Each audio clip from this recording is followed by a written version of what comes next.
The headline of the week comes to us from Dr. Ron Paul. His June 29th column is titled, "The Media is Lying About the Second Wave." Of course, he's talking about the next big spike of the COVID-19 Wuhan virus, but he points out something that many have missed. We'll discuss this missing piece in this episode of Analysis Behind the News, where we provide the perspective that you can use to restore American liberty and independence. Again, Dr. Paul says the media is lying about the second wave. He wrote, "The death count was always the headline, but then all of a sudden, early in June, the mainstream media did a George Orwell and lectured us that it is all about cases and has always been about cases. Death and especially infection fatality rate were irrelevant. Why? Because from the peak in April, deaths had decreased by 90% and were continuing to crash. That was not terrifying enough, so the media pretended this good news did not exist. With massive increases in testing, the case numbers climbed. This is not rocket science. The more people you test, the more cases you discover." Well, President Trump made a similar point and was lambasted by the media for it.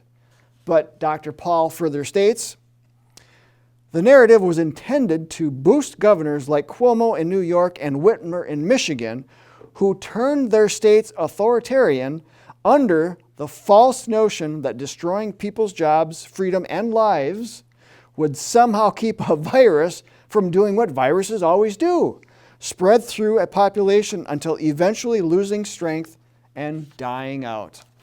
But that isn't what we are hearing from the media, is it? Do an internet search for second wave and you'll see exactly what we mean. A second wave appears to be a convenient excuse for officials to warrant a return to additional tyranny.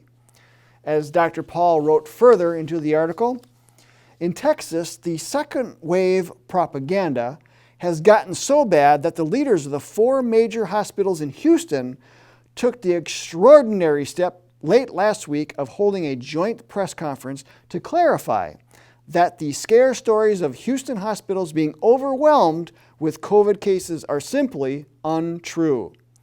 Dr. Mark Boom of Houston Methodist said the reporting on hospital capacity is misleading.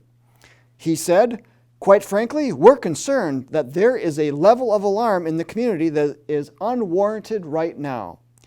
Well, we'd have to agree that it's unwarranted. In fact, during this whole ordeal, government only seems to have made the problems worse instead of helping.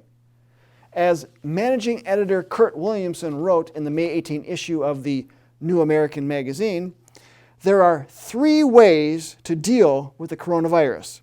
Find a vaccine to prevent it, find a treatment to cure it, or let the disease run its course so that enough Americans are exposed to the virus and recover, that the disease is essentially stopped from spreading by acquired immunity.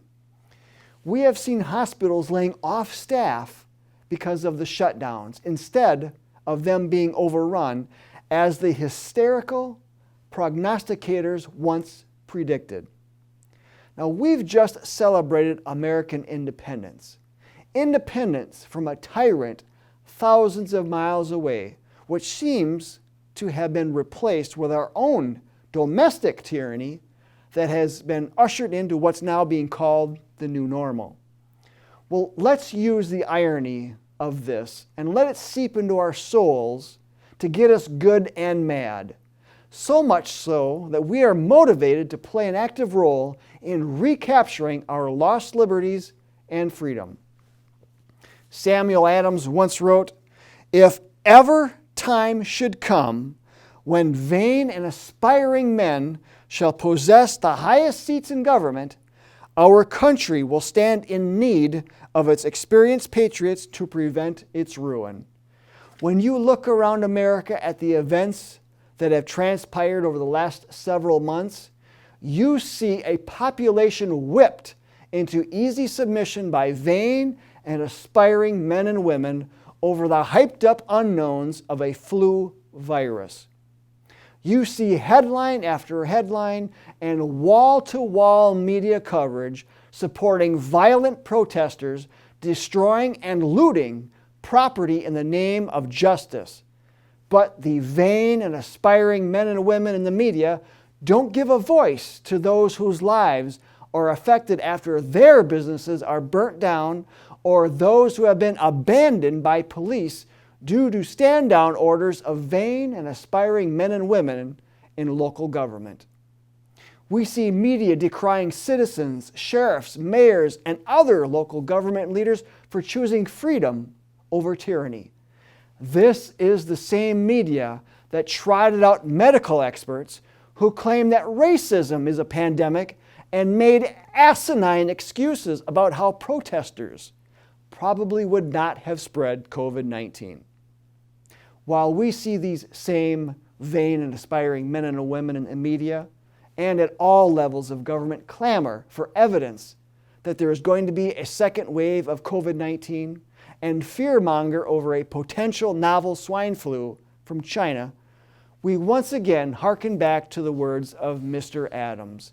If ever time should come when vain and aspiring men shall possess the highest seats in government, our country will stand in need of its experienced patriots to prevent its ruin. Ladies and gentlemen, your country stands in need today of patriots to prevent its ruin. It stands in need of your help. Will you heed the call, or will you let her down? Since 1958, the John Birch Society has organized and educated patriots all across this great land in order to protect and restore American freedom. If you're not yet a member, now is the time. Together, we will prevent America's ruin through the working of a national agenda based on local organizing and educational activity. To help you get started, head over to jbs.org/COVID-19 to download a free PDF of the Freedom is the Cure special report from the New American Magazine. Read it and share it with others. Then, join the organization to learn even more, including local opportunities to act. All links are in the description. I'm Bill Hahn for the John Birch Society, and until next time, stay informed, stay active, and of course, stay safe, Patriots.